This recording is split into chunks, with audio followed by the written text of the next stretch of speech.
Et nous sommes de retour dans ce 18h15 avec Mickaël Texier. Bonjour Mickaël. Bonjour à vous. Dans ce Face à la rédac des parlementaires, on prend de la distance au sens propre du terme avec notre invité Marc Joulot. Bonsoir. Bonsoir. Vous êtes député européen, c'est à Strasbourg que vous siégez depuis 2014. On arrive à la fin du mandat. Est-ce que vous serez à nouveau candidat en 2019 ? Écoutez, je vous dirai ça dans quelques semaines ou quelques mois maintenant. C'est vrai que les élections européennes vont commencer à se préparer ou à s'organiser, avec un mode de scrutin qui a été modifié, puisqu'on ne sera plus sur des listes régionales, mais des listes nationales. Donc je reviendrai vous voir dans quelques mois pour vous en dire plus. Ça peut éloigner les citoyens de l'Europe encore plus, ce type de scrutin ? Moi, je le pense. Je pense que l'intérêt d'avoir une liste régionale permettait d'avoir, par région, Pays de Loire-Bretagne, quelques élus qu'on puisse identifier. Listes nationales sont souvent des listes qui sont construites par des appareils politiques à Paris, sans la nécessité d'avoir une représentation par région. Donc pour moi, c'est un recul. On avait depuis 20 ans un scrutin régional. Je pense que c'est un recul de revenir sur des listes nationales. Alors votre activité depuis 2014 en tant que député, c'est 35 questions écrites. On a fait le bilan sur votre fiche sur le site du Parlement européen. Donc 35 questions écrites, 3 questions orales, 4 propositions de résolution, notamment sur la destruction des biens culturels par Daesh, 5 avis et un rapport. D'abord, c'est un bilan comptable. Voilà, quel bilan vous tirez-vous et quel regard vous portez sur ce bilan comptable ? Je ne l'ai pas fait moi-même exactement, je pense que mes collaborateurs l'ont fait. C'est vrai qu'on arrive au Parlement européen, c'est d'une certaine manière encore autre chose que l'Assemblée nationale. C'est une mécanique qui est complexe, qui est lourde, mais donc il faut quelques mois, il faut 6 mois, 1 an pour arriver à s'intégrer. Il y a des systèmes de fonctionnement politique très, très différents. C'est un mandat passionnant, mais encore une fois, il faut un petit peu d'expérience pour commencer à rentrer dans les sujets.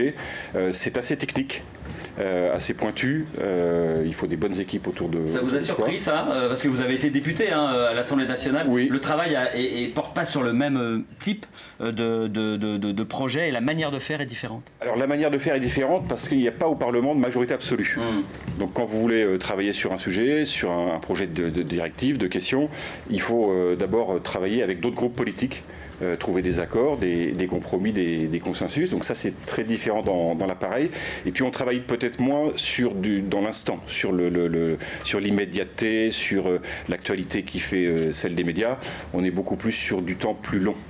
Et est-ce que quand on a été député français, homme politique français, vous l'êtes toujours, mais ça surprend ou ça permet de prendre un peu de recul justement, qui peut ne pas être désagréable? Ça surprend, parce que vous découvrez des procédures, des fonctionnements des collègues qui viennent des 27 pays de l'Union, donc ça surprend.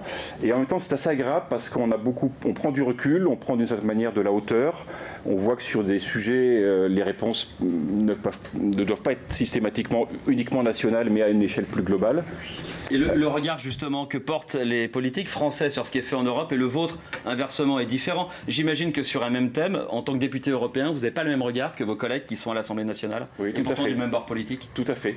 Et ce qui nous gêne parfois, et des collègues d'autres bords politiques de la même manière, c'est que l'expression d'un camp politique peut être telle au niveau national, sur des sujets, lorsqu'ils sont pris à l'échelle européenne, on regrette parfois que nos collègues nationaux, entre guillemets, soient un peu, j'allais dire, étroits dans leur vision des choses, parce qu'il y a des questions, si on veut qu'elles progressent, doivent être traitées à l'échelle européenne, et où là on a d'autres problématiques géographiques, nord, sud, est, ouest. Voilà. Il y a une hauteur de sujet qui est intéressant. Ça ne fait pas pester l'homme politique européen quand on voit que l'Europe est toujours l'épouvantail en France, toujours c'est l'ennemi, quel que soit le bord politique.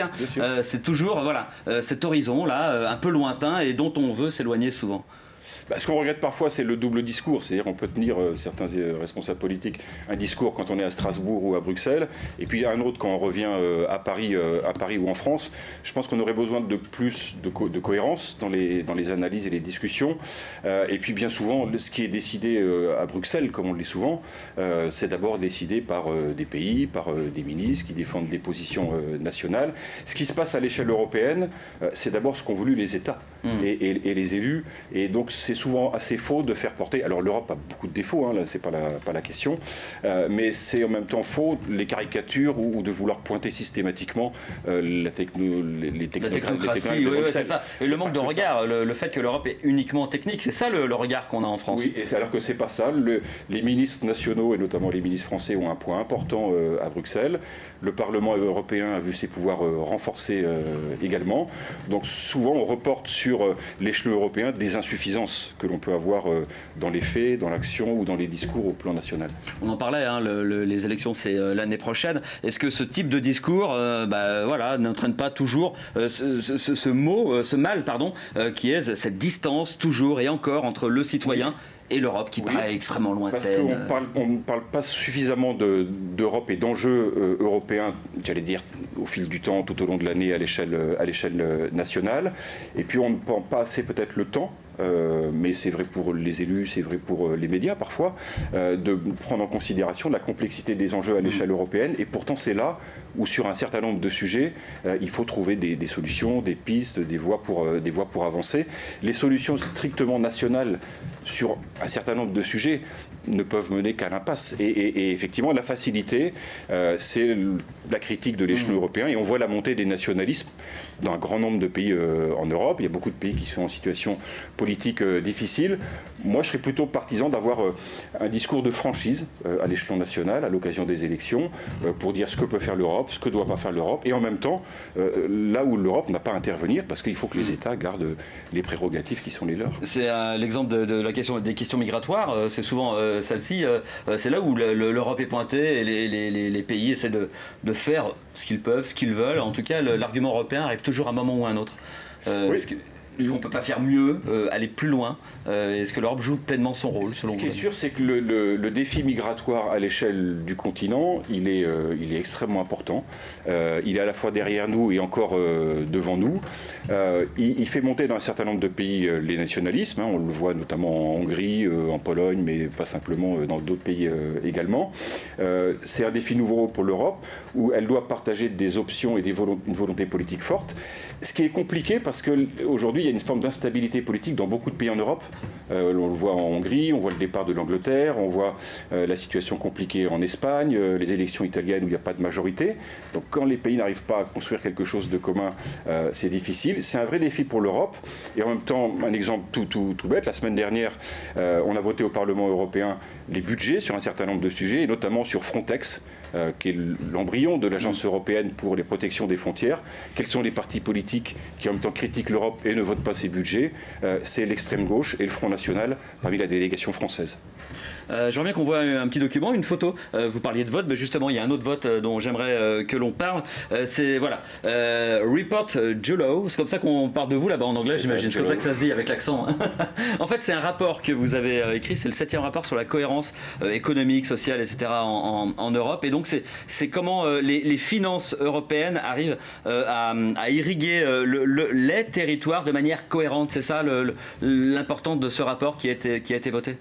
Ce rapport, en fait, vise à donner la position du Parlement européen sur ce que doit être demain, après 2019-2020, les fonds gérés par l'Union européenne à destination de l'ensemble des régions, chez nous les Pays de Loire, et quelles sont les priorités à la fois qui doivent être de l'Union vis-à-vis des territoires. Est-ce que ces fonds doivent aller à toutes les régions ou simplement aux régions les moins développées et les moins riches? On considère, nous, que tout l'ensemble des régions doivent être couvertes.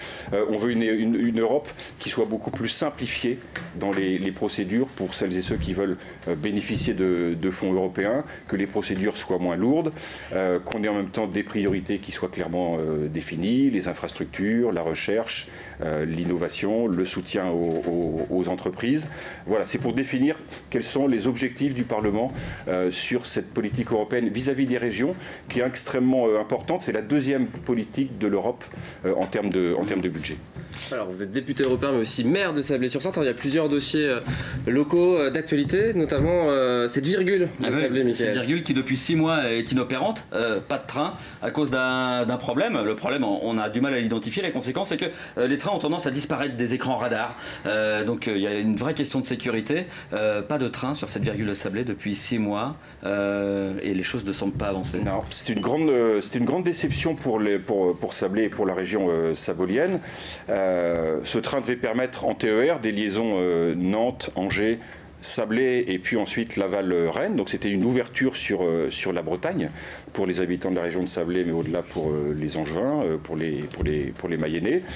Les trains ont commencé à rouler sur cette virgule, qui c'est 3,6 km, c'est pas une longue distance.